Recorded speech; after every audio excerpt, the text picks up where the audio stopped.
Hello, this is Sir Shayan with you and welcome to the Intellectual Leaders Academy. Before I move on, I would like to tell you that in this lecture, we are going to cover the basic definition of business, definition of goods and services, and needs and wants concept. Okay, and this is the Urdu version. If you want to see or if you want to watch my English version for the same lecture, the link is there up or in the description below. Just click on that. Okay, so those who want to watch this video in English, you can use these links, and those who want to continue in Urdu, so मेरे साथ रहिए. Let's move on.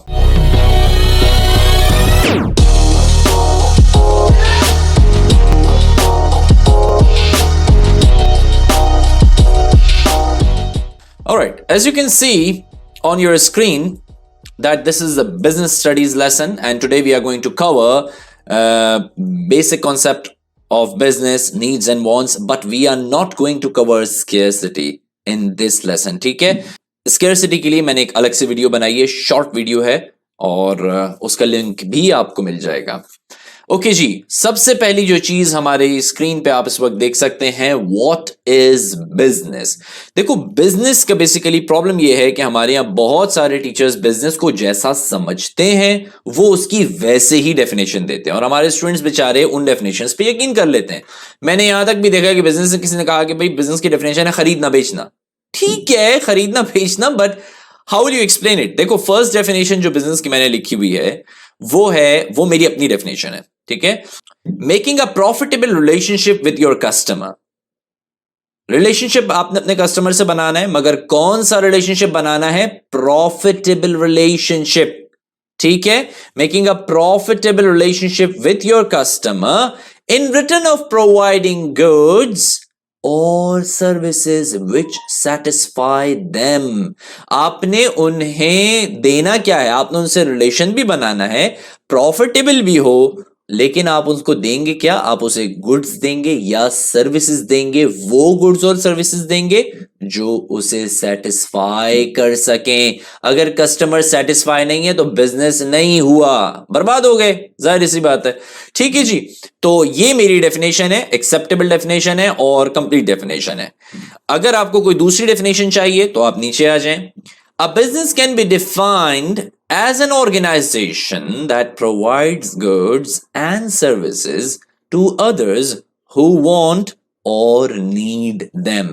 Business जो है वो एक ऐसी organisation है जो गुड्स और सर्विसेज प्रोवाइड करती है जिन्हें चाहिए हो. देखें, इसमें दो वर्ड्स हैं यहाँ पे, एक want और एक need, जिसे हम आगे डिस्कस करने वाले हैं. ठीक है, इसी के साथ तीसरी डेफिनेशन है बिजनेस एग्जिस्ट. बिजनेस के एग्जिस्ट होने का पर्पस ही ये है कि बिजनेस लोगों की वांट्स और नीड्स को सेटिस्फाई करता है.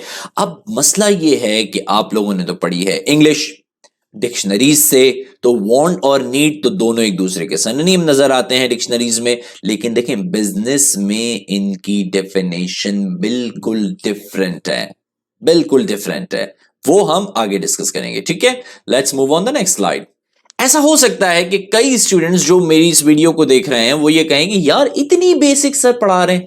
देखो, रीजन ये है कि यार मैं जब वीडियो बनाता हूं तो मैं ये कंसीडर करता हूं कि जो मेरे सामने, जो मेरे व्यूअर्स हैं, जो मेरे स्टूडेंट्स हैं, दे नो नथिंग, उन्हें कुछ नहीं पता, उन्हें बिल्कुल बेसिक से मैंने बताना है. ठीक है, और ये मेरी जिम्मेदारी है कि मैं आपको बिल्कुल बेसिक से बताऊं. अगर आप लोगों को ऑलरेडी पता है तो ठीक है, रिफ्रेशर हो जाएगा. अगर नहीं, अगर पता है तो आगे भी बढ़ सकते हो, बट मुझे सबको साथ लेके चलना है. ठीक है, सो लेट्स मूव ऑन. आ जाए गुड्स और सर्विसेज पे आते हैं. देखें, गुड्स क्या होती हैं? गुड्स वो चीज होती हैं जो mostly, not always, mostly tangible items होते हैं, जिन्हें आप छू सकते हैं, जिन्हें आप हाथ लगा सकते हैं. फॉर एग्जाम्पल, गाड़ियां, cellphone, pen, salt, apples, hats, कपड़े, मोबाइल, कैमरा, जो भी चीज जिसे आप हाथ लगा सकते हैं, बिजनेस की डेफिनेशन उसे बताती है कि ये गुड है, गुड है. देखो, ये सब चीजों का आपको पता होना बहुत जरूरी है क्योंकि यही सारी चीजें आगे जाके इंटरलिंक होती हैं. ठीक है, सर्विसेज क्या है? सर्विसेज कहते हैं उन एक्टिविटीज को जो टेंजिबल नहीं है, यानी इंटेंजिबल है, जिन्हें महसूस तो किया जा सकता है मगर छुआ नहीं जा सकता. डॉक्टर को आप छू सकते हैं लेकिन डॉक्टर की डॉक्टरी को आप नहीं छू सकते. लॉयर को आप छू सकते हैं मगर लॉयर की वकालत को आप नहीं छू सकते। इसी तरह क्लीनर को आप छू सकते हैं, क्लीनर की क्लीननेस को नहीं छू सकते। तो ये सारी वो सर्विसेज हैं जो प्रोवाइड कर रहे हैं, डेंटिस्ट है, बार्बर हैं, वेटर्स हैं, ऑनलाइन बुक्स, ये सारी सर्विसेज हैं। Getting my point? तो the difference between goods and services, goods are tangibles mostly which you can touch, services are those which can not be touched. और यही वो दोनों चीजें हैं जो बेसिकली कस्टमर को सेटिस्फाई करती हैं। मगर एक बात बड़ी इंपॉर्टेंट है, हर बिजनेस स्टूडेंट के लिए ये बात जानना बहुत जरूरी है। देखो मैं क्यों कह रहा हूं कि जब मैं पेपर्स चेक करता हूं ना, तो बिलीव मी, जहां पे स्टूडेंट्स ने कस्टमर लिखना है वो वहां कंज्यूमर लिख देते हैं, जहां कंज्यूमर लिखना है कस्टमर लिख देते हैं। इसीलिए मैं कह रहा हूं कि मैं बहुत बेसिक से कवर कर रहा हूं और बारीक बारीक चीजों को भी कवर करूंगा। What is the difference between customer and a consumer? देखो मैं बताता हूं। Who are customers? The people और the organisation that buy a product. ये बहुत इंपॉर्टेंट बात है। Every consumer is a customer but not every customer is a consumer. ये बात मैंने क्यों कही? फॉर एग्जाम्पल, मैंने अपने ड्राइवर को भेजा कि वो बाजार से साबुन लेके आ जाए, शैम्पू ले आए, पेन ले आए, कुछ भी खरीद के ले आए मेरे लिए। मेरा जो ड्राइवर है उस दुकान वाले के लिए वो कंज्यूमर नहीं है, वो कस्टमर है। कंज्यूमर कौन है? कंज्यूमर मैं हूं, जो उस साबुन को यूज करेगा, उस शैम्पू को यूज करेगा, जो भी चीज मैंने मंगवाई है उसे मैं यूज करूंगा। तो buyers are basically called customers. And who are consumers? Consumers are the people or the organization that actually use or consume the product. Keep it in your mind. जो इंपॉर्टेंट पॉइंट यहां बताने का ये है कि businesses जब भी कोई प्रोडक्ट बनाते हैं या कोई भी प्रोडक्ट डेवलप करते हैं तो वो अपने कंज्यूमर्स को सामने रख के करते हैं कि हमारे कंज्यूमर सेटिस्फाई हों। कस्टमर तो कोई भी हो सकता है लेकिन कंज्यूमर सेटिस्फाई होना चाहिए। ठीक है, आई होप आपको यहां तक बात समझ आ रही होगी। ठीक है, सो लेट्स मूव ऑन। अच्छा जी, be careful when distinguishing between these two concepts. जैसे मैंने आपसे शुरू में ये बात कही थी, इंटरचेंजेबल प्लेसेस पे भी इनको लोग यूज कर देते हैं जो बहुत गलत होता है। आई जी, अब एक कॉन्सेप्ट है नीड और वांट का। आप डिक्शनरी खोलते हैं तो डिक्शनरी में आपको नजर आता है कि भाई नीड का मतलब है जरूरत और वांट का मतलब भी है जरूरत। दोनों जरूरत ही आती हैं, लेकिन ये डिक्शनरी के मायने। देखो, ये वो कॉन्सेप्ट है नीड्स और वांट्स का जो आपके लिए समझना लाजिम व मलजूम है, बिजनेस के स्टूडेंट्स के लिए भी और इकोनॉमिक्स के लिए भी। अगर ये कॉन्सेप्ट आपने नहीं समझे तो बहुत मुश्किल हो जाएगी। मैं बताता हूं, बहुत आसान वर्ड्स में समझाने की कोशिश करूंगा। देखो, नीड्स वो होती हैं, needs are said to be the essentials of life. Essentials of life का मतलब क्या है? नीड्स वो चीजें हैं जिसके बगैर आप रह ही नहीं सकते, आप जी ही नहीं सकते, आपको लाजमी चाहिए ही चाहिए। नीड्स आगे आ जाते हैं the basic necessities of life that you can not live without. ये दोनों डेफिनेशंस हैं नीड की। ये दोनों डेफिनेशंस या इसमें से एक भी अगर आप अपने एग्जाम में लिख देते हैं फुल मार्क्स मिलेंगे, एक नंबर भी नहीं कटेगा। एग्जाम्पल्स क्या हैं? ड्रिंकिंग वाटर है, फूड है, शेल्टर है यानी घर है, कपड़े हैं पहनने के लिए। अच्छा, वांट पे आ जाते हैं। अब आदमी के पास पैसा आना शुरू हो गया, नोट आना शुरू हो गया, तो उसकी जाहिर है जरूरतें जो हैं वो ख्वाहिशात में बदलने लगती हैं। और जरूरतें ख्वाहिशात में कैसे बदलती हैं? A want is a good और service which people would like to have but which is not essential for living. People wants are unlimited. ख्वाहिशात, वो कहते हैं ना, ख्वाहिशात तो कब्र में ही जाके इंसान की पूरी होंगी। तो वही जुमला यहां पे लिखा हुआ है कि people's wants are unlimited. देखिए ख्वाहिशात क्या हैं? जो आपकी जब जरूरतें पूरी हो जाती हैं तो फिर आप ख्वाहिशात की तरफ देखते हैं, और ख्वाहिशात हैं लग्जरीज। ठीक है, लग्जरीज, आसाइशें, ज्यादा आसाइशें। मिसाल के तौर पे तन को ढकने के लिए एक नॉर्मल सा कपड़ा भी चल सकता है, मगर आदमी कहता है नहीं जी, मैं तो बड़ा ब्रांड, मैं तो गुची पहनूंगा, मैं तो F&F पहनूंगा, मैं तो न्यूयॉर्क का H&M पहनूंगा। ठीक है, अब जो ये ऊपर जा रहा है basically this is called want. ठीक है, अच्छा जी, लग्जरी कार, गाड़ी मेहरान भी चल जाती है। गाड़ी अगर ज्यादा थोड़े नॉर्मल पैसे हो तो आदमी की करोड़ा भी चल जाती है, मगर वो कहता है नहीं जी, मैंने तो कोई बड़ी गाड़ी लेनी है, V8 लेनी है, ये लेनी है वो।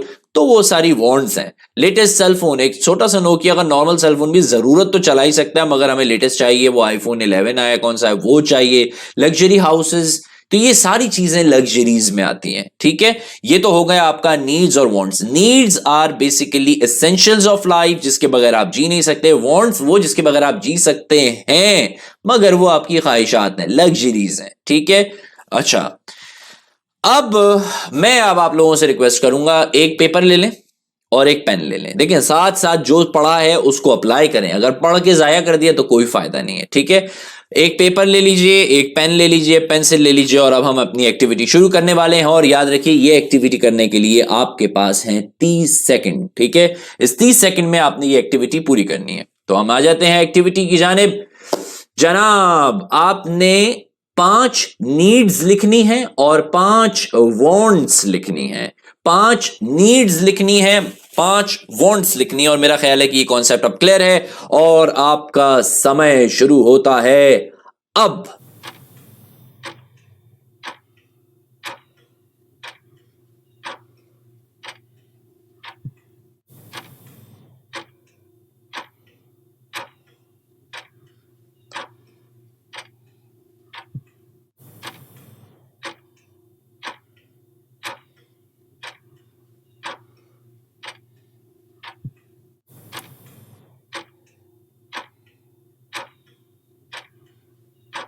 And time up. Stop writing please, ठीक है जी। अब हम आते हैं, मैंने भी कुछ आंसर्स लिखे हुए हैं, आपके आंसर्स यकीनन उससे शायद ज्यादा अच्छे होंगे। नीड, टूथपेस्ट, दांत मांजना, दांत मांजना, मंजन भी चल सकता है, टूथपेस्ट भी चल सकता है। तो basically these are, toothpaste is a need, ठीक है। क्लीन ड्रिंकिंग वाटर, साफ पीने का पानी, नीड है, जरूरत है, इसके बगैर आदमी जी नहीं सकता। खाने को खाना, पेट भरने के लिए खाना, जिंदा रहने के लिए खाना। शेल्टर, सर छुपाने के लिए घर, नीड है। Cloth, to cover your body, यानी decent clothing basically is your need, कि आप जिससे अपने आप को ढक सकें, आप अपने, यानी एक decent clothing is basically called need. Want पे आ जाते हैं जी, Rolls Royce car, hi this is my favourite, ठीक है। Rolls Royce car, luxury, want. Holidays abroad, बाहर जाके खूब जबरदस्त हॉलीडे, बैंकॉक, थाईलैंड, स्विट्जरलैंड, यहाँ पे जाके हॉलीडेज मनाना, जबकि हम समंदर पे भी जा सकते हैं हमारे मुल्क में, अगर जो बेचारा है ऊंट पे भी बैठ सकते हैं, कोई बात नहीं, बहरल। तो अच्छा जी, हॉलीडेज अब्रॉड, बाहर जाके हॉलीडेज मनाना। वांट्स हैं एक्सपेंसिव क्लोथ्स, जैसे मैंने आपको पहले मिसाल दी थी, डिनर एट 5 स्टार होटल, हम पठान के ढाबे पे भी खाना खा सकते हैं, लेकिन अगर आपको पठान के ढाबे पे खाना नहीं खाना है, हाईवे पे खाना नहीं खाना है, तो 5 स्टार होटल में खा लेंगे। ये सारी वांट्स हैं, जैसा कि मैंने अभी आपको बताया कि नीड्स और वांट्स हमने पढ़ी। तो आज के इस लेसन को मैं ज्यादा लंबा नहीं करूंगा, मैं नहीं चाहता कि मेरी आधे आधे घंटे की वीडियोस हों, शॉर्ट वीडियोस बनाऊंगा, ताकि हर टॉपिक को मैं इन डेप्थ पढ़ा सकूं। तमाम टॉपिक्स पढ़ाऊंगा इंशाल्लाह, बिजनेस के, चाहे ग्रेड 9 से लेके यूनिवर्सिटी मास्टर्स तक के स्टूडेंट्स हैं, सब बिजनेस और इकोनॉमिक्स पूरी कवर करेंगे इंशाल्लाह। पर टाइम लगेगा, सारी वीडियोस आती रहेंगी, फिक्र नहीं करें आप लोग, इंशाल्लाह आपका साथ रहेगा, हिम्मत रहेगी तो इंशाल्लाह अल्लाह ने चाहा सब बनता चला जाएगा। तो आज के लिए इतना ही काफी है। हमने आज क्या कवर किया? हमने आज जनाब पढ़ा, हमने बिजनेस की बेसिक डेफिनेशन पढ़ी, हमने गुड्स एंड सर्विसेज की डेफिनेशंस पढ़ी, उनको समझा, और हमने नीड्स और वांट्स को कवर किया, उसको डेप्थ में पढ़ा, एग्जांपल्स पढ़ी और एक स्टडी की। यहां तक हो सकता है कि जो कुछ मैंने पढ़ाया आपको समझ आ गया हो। अगर इसमें से कोई ऐसी चीज है कि आपको नहीं समझ आई तो आप प्लीज कमेंट में लिख दीजिए, मैं उसको इंशाल्लाह कवर कर लूंगा किसी तरह से। और आप अगर समझते हैं कि कोई ऐसा टॉपिक जो आप चाहते हैं कि मैं बनाऊं, कोई टॉपिक जो आपको नहीं समझ आया और मैं बनाऊं और उस पर आप पढ़ना चाहते हैं, तो वो भी कमेंट में लिख दें, इंशाल्लाह मैं उस पर भी वीडियोस बनाऊंगा। लेकिन सारी वीडियोस आएंगी इंशाल्लाह, हर टॉपिक को कवर करेंगे, ठीक है। तो अगर आपने मेरे चैनल को अब तक सब्सक्राइब नहीं किया है तो कर लीजिए, क्योंकि इंशाल्लाह आप बहुत कुछ सीखेंगे, ठीक है। शुक्रिया, अस्सलाम वालेकुम।